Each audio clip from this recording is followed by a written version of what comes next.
Good evening. So the company that I chose to speak about is H&M. It's a place I'm very familiar with and somewhere I always shop at, and I like of the quality they deliver in all their clothing lines. So going into this, did some research, and um during the year 2020 and 2021, H&M suffered a major setback and challenges due to COVID and other related issues, which I'll share during the slide. And also known as Hennes and Martinez, which is known as H&M, was founded in 1947, which is a Swedish clothing retail company, and it has over roughly 4,000 stores worldwide. The major issues that um, so the major issue that the organization was facing was loss of sales in person and in contact in the stores. So when COVID posed the issue, nobody can travel to stores to purchase clothing or things in that nature. So majority of its sales started decreasing rapidly. In just 2020, H&M had to close over 170 stores globally. And they had intended before that 40 to close, but in addition, 170 on top of that 40. The dimensions were where the store was underperforming was inability to develop tactics and marketing structures to cater to the lack of sales in the store due to COVID. So their online forum had to go through major adjustments in order to cater to the growing needs of fashion. People still wanted to shop and things in that nature, and that played a major issue. Also, um, in other senses, lack of creativity to attract customers online, compared to the in store they can come and shop what they like. So there was somewhere where they needed to learn or get a better understanding how to attract customers in trying times, which is very difficult. It's not an easy task. And the next section talked about the ramification and underperforming in the organization and the consequences. So the lack of sales eventually resulted to major stores closing, which then it was, and statistically there was a article that I pulled up, and it wrote down the financial plans and the procedures of H&M and how much they lost in just that 1 year, 2020. So H&M profit decreased by over 19%, resulting in over $5.9 million loss, which that's a lot of money. 'Cause you have to account for operations, staff, health, insurance, things and all that nature, from cost of product. And H&M owns no factory, so everything they have somebody making for them. In addition, people were forced to leave their jobs due to the closing of stores. Families were left with jobless in certain countries. And in addition, another issue that came up was with China boycotted H&M due to materials they produce in the clothing, which was affecting children. This was also published in the New York Times. And the surge of layoff of employees did create a lot of setbacks in sales and just overall the numbers that they produce every year. The organizational structure and design. H&M shareholders ultimately make majority of the company's decisions, and according to the H&M most recent governance report, which is where they stakeholders appoint board of directors. Then in transition from that, board of directors create work plans for the board and the chiefs, and then be under that, H&M has a matrix organization. Then we moved into culture, influence, and organizational effectiveness. H&M is driven by its organizational values, and on their web page, their actual online forum, there's a section on careers where it does state their values and what they stand for.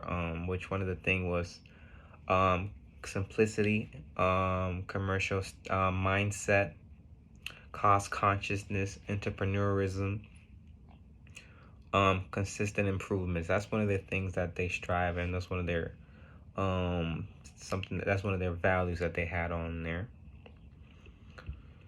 Going into the principal value of a conscious culture, the H&M organization does embody the principal value of conscious culture. H&M created something called HIP, which is the H&M incentive program. So this is for the employees, which in other countries is very effective, and it gives funds to people in the company, and it's just a great reward structure that they have.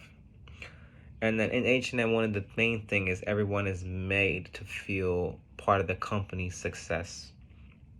Meaning, everybody feels a part rather than just a part of the organization, so they matter. Individuals are very respected.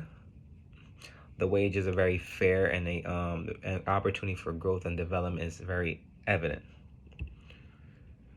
So going into the 8 steps change model, I did list out each one and add additional reasons for it. So step 1, which was create urgency through environment friendly fashion. 2 was form a powerful correlation with of individuals who are passionate, and 3 was create a vision of change in the online environment to attract more people. 4 was communicate the vision through other medias and target larger groups. So basically, like for example, when you're looking to sell a product, you study the market and you study the people around and what they buy, what they like. So that same concept is applied here. And then step 5 was remove obstacles by resolving issues that they had formerly. So one thing, going back into reports and seeing issues that were there and fixing those instead of just pushing them aside. 6 was create short-term wins monthly. So create objectives monthly or bi-weekly to reach those goals. 7 was build on the change by developing more ideas, being more creative. We're all into technology, and that's where we're moving to more technology, to the point we can order things from our click of a phone and things in that nature. And the 8 was anchor the change of corporate culture by embodying these changes. Then we went into the possible challenges to due to change. So every change does create resistance and does create growth. So loss of sales was a challenge. Loss of business relationships was another challenge. Store shutdowns was another challenge, and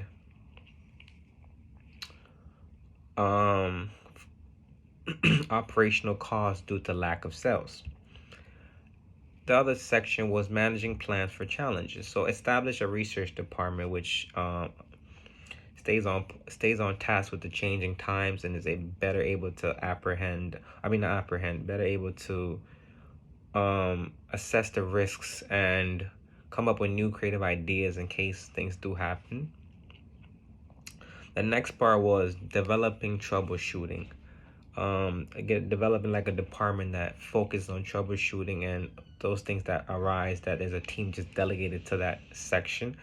Establishing other revenues to combat profit losses. Then we went into lessons learned and strategy learned.